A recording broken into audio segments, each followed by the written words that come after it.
Bonjour, les agents de l'État sont partout et nous accompagnent au jour le jour pour mieux les connaître. Chaque mois sur Télé Grenoble, nous feuilletons Citoyen Mag, les acteurs de l'État à votre service.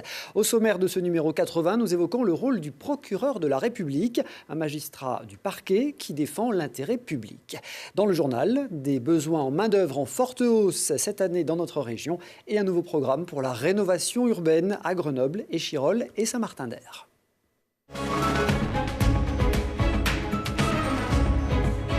Le monde de la justice comprend un grand nombre de métiers et d'acteurs. C'est parfois d'ailleurs difficile de s'y retrouver et d'éviter les confusions entre avocat général et procureur, entre magistrats du siège ou du parquet.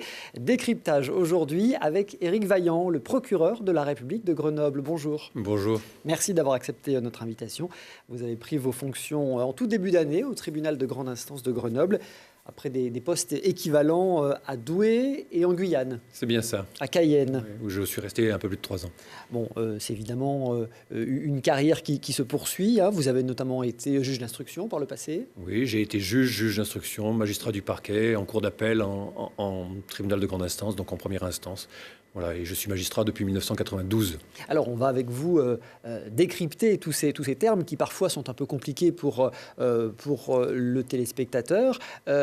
Entre un juge d'instruction et un procureur, par exemple, quelle est la différence ? L'un est magistrat du siège, l'autre du parquet, mais ils travaillent beaucoup ensemble parce qu'ils ont une matière commune, le droit pénal. Alors, le magistrat du siège est assis, hein, c'est la magistrature assise, il juge. Le magistrat du parquet reste sur le parquet, reste debout, et c'est lui qui instruit, c'est ça ? Alors, il requiert, d'abord il dirige la police judiciaire, donc il dirige le dossier avant qu'il soit donné au juge, et lorsqu'il donne un dossier au juge, il va à l'audience, il se lève pour prendre la parole et requérir une peine à la fin. Alors, on va rentrer dans les détails. Quelques mots pour mieux vous connaître. On dit de vous que vous prenez une justice ferme, rapide et moderne. Oui, je me reconnais dans ces qualificatifs. Je pense que la justice doit être rendue rapidement. Je pense que nos concitoyens, c'est le principal reproche qu'ils font à la justice, en France, mais partout dans le monde, hein, ils la trouvent trop lente. Et je suis persuadé qu'on peut rendre une justice plus rapide tout en rendant une justice de qualité dans certains domaines, notamment ce qu'on appelle les contentieux de masse. Voilà. Pour que aussi les magistrats, l'ensemble des professionnels puissent dégager du temps, le temps il faut vraiment avoir pour s'occuper donc des dossiers les plus complexes. Alors pour évoquer tous ces dossiers, et ils sont nombreux, hein, pour Grenoble, c'est quoi, 65 000 dossiers par an, c'est ça ? Oui, 67 000 même, je crois, en 2018. 67 000 dossiers, plus de 4 000 jugements. Enfin, c'est un tribunal, Grenoble, qui a une très forte activité judiciaire. Alors, vous évoquez les dossiers de masse et les autres, un peu plus sensibles, on va dire. Quel type de dossier ? 65 000, c'est énorme. Oui, alors dans tous les domaines du droit pénal, bien entendu, donc la sécurité routière, là c'est ce qu'on appelle le contentieux de masse, les atteintes aux personnes, les atteintes aux biens, les vols, les cambriolages, les trafics de stupéfiants. Enfin, il peut y avoir aussi un certain nombre d'infractions liées à la montagne, puisque nous sommes dans un département donc, de montagne. Voilà, le champ donc, des infractions pénales est très très vaste. La délinquance en col blanc ? Oui, bien sûr, hein, les atteintes à la probité, donc de la part d'élus éventuellement. Voilà, donc, et c'est très important aussi, hein, parce que souvent, cette délinquance en col blanc, elle entraîne des dégâts financiers très importants. Et pour traiter ces 67 000 dossiers, l'équipe est importante ? Oui, alors nous sommes une équipe de 14 exactement au parquet. Nous avons des juristes assistants, des assistants de justice. Voilà, donc nous avons un staff que j'aimerais bien pouvoir développer un jour, mais qui est grosso modo à peu près proportionné donc, à notre activité. Donc nous sommes 14 magistrats au parquet, il y a environ une quarantaine de magistrats au siège, donc de juges, et puis environ 150 greffiers fonctionnaires donc, dans la juridiction. Donc le tribunal de grande instance de Grenoble, c'est environ 200 personnes au total. Alors, il y a un autre parquet à Bourgoin et un autre à Vienne, hein, qu'on comprenne bien. Vous avez des homologues à Bourgoin et Vienne. Oui, le département de l'Isère est ainsi découpé. Il y a 3 procureurs dans le département. Bon, le tribunal de grande instance de Grenoble traite à peu près les 2/3 des dossiers dans le département. Donc, le monde de la justice est un peu complexe. On va expliquer un peu plus en détail le rôle du procureur de la République. Donc, on a l'habitude de dire que c'est lui qui défend la société, qui défend l'intérêt public. Oui, c'est assez juste comme définition. Ce qu'il faut bien comprendre, c'est que le procureur, donc, son rôle, enfin, dans ma conception donc, de mon rôle, son rôle, c'est de défendre la société, c'est de protéger les citoyens. Et donc pour cela, je cherche donc à établir des infractions pénales et à sanctionner ceux qui ont enfreint la loi pénale, c'est-à-dire qui ont enfreint les règles les plus sérieuses de notre vie en société. Et donc pour cela, la loi me donne le pouvoir de diriger la police judiciaire. Donc je dirige les policiers et les gendarmes dans leur métier d'enquêteur judiciaire. Je leur dis comment faire les enquêtes. Et une fois qu'ils ont terminé leurs enquêtes, le procureur de la République et toute son équipe, bien sûr, nous déterminons tous ensemble les suites à donner à ces enquêtes. Et là, nous avons plusieurs possibilités.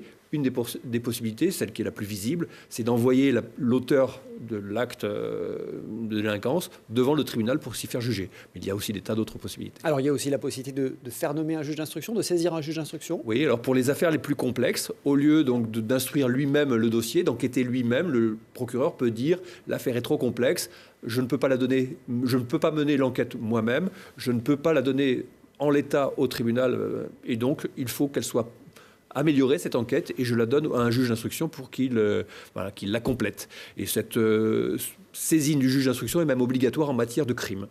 Et l'autre possibilité, une des autres possibilités, c'est le classement sans suite. Oui. En réalité, à l'issue de l'enquête, le procureur de la République a trois possibilités. J'ai parlé donc des poursuites devant le tribunal, c'est la possibilité numéro 1. La deuxième poursuite, vous venez de l'évoquer, c'est le classement sans suite. C'est un autre pouvoir important qui est donné au procureur de la République, puisque même si l'infraction est caractérisée, même si on a arrêté un auteur, le procureur de la République, la loi lui le permet, peut dire « je ne poursuivrai pas, je ne ferai rien, je classerai sans suite cette affaire ». Comme nous sommes en démocratie, je le précise toujours, comme nous sommes en République, en démocratie, il y a toujours un contre-pouvoir donné donc à ce pouvoir important du procureur de la République. Et la troisième possibilité, donc une fois que l'enquête est terminée, c'est si on ne poursuit pas ou si on ne classe pas sans suite, on peut faire une alternative aux poursuites, c'est-à-dire qu'on peut imposer aux délinquants de suivre un stage en sécurité routière, par exemple. On peut décider pour lui un rappel à la loi. On peut prévoir aussi une médiation pénale. Enfin, on a tout un panel de solutions donc dites alternatives. Alors, le procureur, on l'appelle aussi le parquet. Oui. C'est également le ministère public. Voilà, ce sont des synonymes. C'est les trois termes qu'on utilise régulièrement. Donc, le procureur de la République déclenche les poursuites pénales. On est bien en droit pénal en cas d'infraction. Et puis, il plaide au nom de la société. S'il y a un procès, c'est lui qui plaide. Alors, il ne plaide pas, je suis sûr que vous connaissiez la différence. Donc, le procureur de la République ne plaide pas, c'est l'avocat qui plaide. Qu'il requiert. Voilà, le procureur de la République requiert. C'est une petite distinction à laquelle nous tenons, nous, les professionnels et les avocats aussi d'ailleurs. Voilà, donc ça veut dire qu'on se lève à l'audience et qu'on explique à nos collègues le dossier, notre conception du dossier, et qu'à la fin donc, de cette explication, on demande la peine que nous estimons juste dans cette affaire. Alors, puisqu'on est dans la répartition des rôles de chacun, quelle est la différence entre le procureur de la République et le procureur général ? Alors, le procureur général est mon patron, est mon chef. Le procureur général a un territoire qui est beaucoup plus large que les 2 tiers de l'Isère dont j'ai la charge. Le procureur général est responsable de plusieurs départements de la cour d'appel de Grenoble, donc tout l'Isère, toute la Drôme et toutes les Hautes-Alpes, donc avec le parquet de Gap. Donc il est responsable de ces territoires, mais le procureur général intervient en appel. Donc il ne gère pas au quotidien la délinquance du moment. Cette délinquance est gérée par les procureurs de la République des différents ressorts. Lui, il a à connaître des affaires en cause d'appel. Alors, votre action à Grenoble, monsieur le procureur, maintenant qu'on a bien compris les contours de vos interventions, d'abord, on précise que les citoyens, les entreprises, les collectivités peuvent toutes et tous saisir le procureur de la République. Bien sûr. Donc, quand on me saisit, ça veut dire qu'on porte plainte. On se plaint de la commission d'une infraction pénale. On ne doit pas m'écrire et porter plainte pour un litige civil. Si votre locataire, vous êtes propriétaire et votre locataire ne vous paye pas votre loyer, ça ne sert à rien d'écrire au procureur de la République, c'est un litige civil. En revanche, si on se plaint donc de violence, si on se plaint de vol, de cambriolage, etc., ça relève bien du procureur de la République. On peut m'écrire, on peut déposer plainte en m'écrivant par lettre simple, pas besoin de recommander, ou se rendre à la police, ou se rendre à la gendarmerie. Et voilà les 3 possibilités qu'ont les citoyens pour déposer plainte. Donc on évoquait ces 67 000 dossiers que vous traitez chaque année au tribunal de grande instance de Grenoble. Vous évoquiez les contentieux de masse et les autres. L'objectif, c'est bien d'avoir une procédure type pour les procédures de masse, de façon à dégager du temps sur les dossiers plus sensibles? Oui, vous l'avez. C'est tout à fait ma philosophie, ma façon de travailler. Voilà. Et donc je cherche à simplifier au maximum le travail de mes collègues, des policiers et des gendarmes, pour que on puisse rendre une justice de qualité tout à fait satisfaisante pour des affaires simples et qu'on puisse avoir le temps nécessaire pour travailler les affaires plus compliquées. Il faut dire qu'une affaire plus compliquée, ça peut être des mois d'enquête. Ah oui, voire même parfois des années, même si j'aime pas que ça dure trop longtemps. À Grenoble, vous savez que vous êtes particulièrement attendu, monsieur le procureur, sur les questions des trafics de stupéfiants. Quelle est votre ligne de conduite? Quelle est la ligne de conduite que vous vous êtes fixée depuis votre arrivée il y a quelques mois à Grenoble? Alors, quand un procureur arrive dans un nouveau ressort, il essaye de comprendre les spécificités de ce ressort. Et donc, ici, il y en a évidemment quelques-unes. D'abord, c'est un département montagnard, donc ça veut dire que je dois gérer donc, des contentieux liés à la montagne, des accidents de ski, des choses de ce type. Donc, c'est très spécifique. Je n'avais jamais connu ça dans mes précédents ressorts. Oui, en Guyane, c'est plus rare. Ni même à Douai. Ça, c'est une première particularité. Autre grande particularité, vous l'avez évoqué, c'est le trafic de stupéfiants, qui est vraiment donc impressionnant, donc à un niveau qui est largement supérieur à ce qui se fait donc, dans des villes de niveau comparable en France. Donc c'est une priorité d'action, la lutte contre les trafiquants de stupéfiants. Et je pense qu'on peut essayer d'être plus efficace dans ce domaine. Alors, je suis en train de rédiger un plan d'action concerté donc, avec l'ensemble des partenaires, y compris donc, avec évidemment police, gendarmerie, douane, mais également avec la préfecture. Donc, nous allons donc, discuter le plus largement possible donc, de la façon de mieux travailler sur ce trafic. En gros, et sans tout vous dire, parce que je ne souhaite pas évidemment que les délinquants soient au courant donc, des détails de notre plan, mais en gros, c'est nous qui allons choisir les territoires. On ne va pas se les laisser imposer par l'actualité judiciaire. On va choisir les territoires sur lesquels on veut agir. Bon, il y en a un qui est clairement indiqué, c'est le territoire de l'Alma. Il est en centre-ville, il est à proximité du commissariat. C'est un des 2 points de deal les plus importants de Grenoble. Donc, on va agir sur le quartier de l'Alma, c'est une évidence. Et ensuite, on va cibler un certain nombre de délinquants qui tiennent ces points de deal. Et on va agir de manière coordonnée et tous azimuts, c'est-à-dire qu'on va chercher à faire tomber les délinquants par tous les moyens, en les poursuivant pour des trafics de stupes ou en les poursuivant pour d'autres infractions. Oui, l'objectif, c'est de perturber au maximum le business du stup. Voilà, vous avez déjà dû m'entendre, c'est bien exactement ma philosophie. Autre fléau, les violences, et les violences avec armes. On sait qu'il y a quelques mois, il y a eu des affaires dramatiques sur l'agglomération. C'est assez... Comment on s'y prend? C'est, j'imagine, assez difficile de lutter contre ça, le port d'armes? Oui, mais ça a commencé donc, depuis quelques mois largement donc, ici à Grenoble, à l'initiative donc, du procureur général et de mon prédécesseur, qui ont donc déterminé une politique de fermeté à l'encontre des détenteurs d'armes qui sont donc poursuivis devant la juridiction. Je profite de cette occasion pour dire qu'on ne doit pas venir au tribunal avec un couteau, avec une arme, avec une bombe lacrymogène. Et ça arrive malheureusement très très fréquemment. Nous saisissons plus d'une dizaine d'armes par jour. Ça alors ? C'est juste incroyable. Donc je viens de donner des instructions donc, spécifiques sur ce sujet. Et donc maintenant, toutes les armes sont systématiquement confisquées. Bon, la justice doit être efficace et rapide, vous nous l'avez dit. Pour cela, vous êtes un partisan de la comparution immédiate. Oui, dans un territoire où il y a beaucoup de délinquance, et tout le monde s'accorde à dire qu'il y a beaucoup de délinquance sur le ressort du tribunal de Grenoble, stupéfiants, atteinte aux biens, atteinte aux personnes. La réponse judiciaire la plus ferme, c'est la comparution immédiate, c'est-à-dire le jugement très rapide du délinquant après les faits, et puis quand un procureur décide de saisir des juges en comparution immédiate, c'est en général à 90%, voire 99% qu'ils souhaitent que le délinquant parte en prison. Et je pense que la prison est une solution à un grand nombre de nos problèmes. Aujourd'hui, on a combien? On a à peu près 250 comparutions immédiates par an, c'est ça? Oui, un peu plus, 260. Et je pense que largement, on peut passer à 330, voire 400. Voilà. Et puis il y a une autre alternative au procès, cette fois, et vous souhaitez renforcer aussi ce dispositif, c'est la procédure de comparution sur reconnaissance de culpabilité. Bon, on peut abréger, c'est la reconnaissance de culpabilité. Oui, c'est ça. Alors ça s'appelle aussi le plaider coupable à la française, mais c'est un vrai procès. C'est un procès simplifié, mais c'est un vrai procès. Il y a un vrai jugement qui est rendu donc, à l'issue, et c'est une procédure qui est destinée aux personnes qui reconnaissent avoir commis l'infraction. Voilà. Admettons même un cambrioleur qui dit oui, j'ai été pris la main dans le sac, oui, c'est bien moi, je reconnais. Et dans ces cas-là, donc, on lui propose une sanction Et cette peine est négociée avec l'individu. Ça permet donc de responsabiliser le délinquant et d'avoir une peine qui est mieux acceptée et une meilleure réinsertion. Oui, alors là, c'est le magistrat du parquet, hein, c'est le parquet qui négocie, entre guillemets, avec le responsable de l'infraction. Avec le délinquant accompagné d'un avocat, et l'accord qui est trouvé donc, entre ces trois personnes est soumis à un juge pour homologation. Merci beaucoup Éric Vaillant pour toutes ces précisions. À vous. On comprend mieux effectivement votre métier. Vous restez avec nous pour le journal.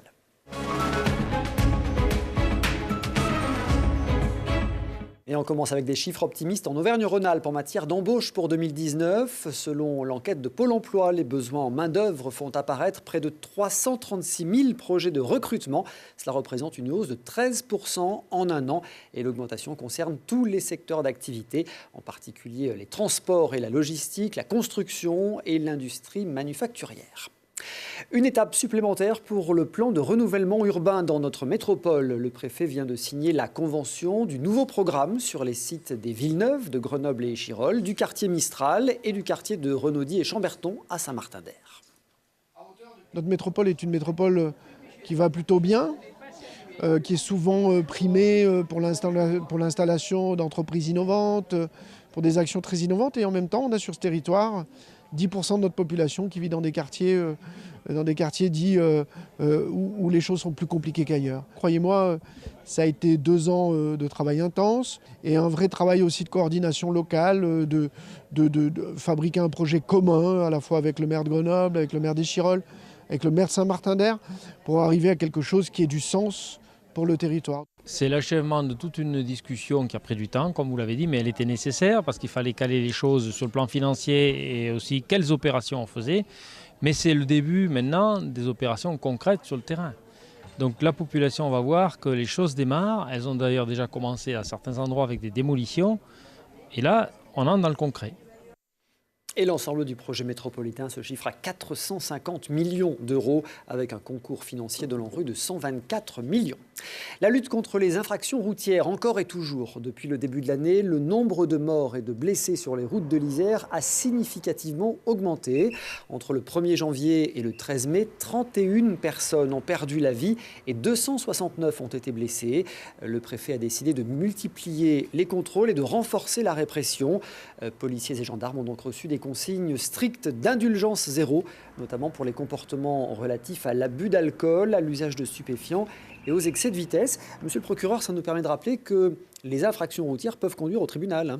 Peuvent conduire au tribunal et peuvent y conduire donc en comparution immédiate, c'est-à-dire entre 2 policiers ou 2 gendarmes avec les menottes, et peuvent conduire en prison dans la foulée de cette comparution immédiate pour les infractions que vous avez indiquées, notamment donc un accident avec un taux d'alcool important, une conduite sans permis en récidive, etc. J'évoquais le zéro indulgence, c'est aussi la consigne au parquet ? La même. Le frelon asiatique gagne du terrain. La Vespa velutina nigritorax, précisément. Elle est classée par le ministère de l'Agriculture dans la liste des dangers sanitaires de 2e catégorie. Le frelon s'attaque particulièrement à l'abeille domestique et peut faire des ravages dans les ruches. Reportage. C'est un prédateur pour la biodiversité puisqu'il mange les abeilles, mais il mange aussi tous les insectes, les araignées, les chenilles, les papillons. Ensuite, c'est une menace économique, bien sûr, pour les apiculteurs, mais aussi pour les arboriculteurs, puisqu'il se nourrit au printemps donc du nectar des fruits.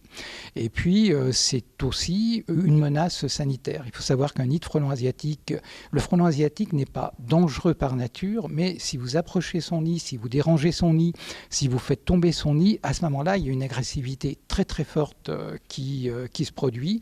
Des centaines de frelons peuvent vous attaquer et vous poursuivre pour vous piquer.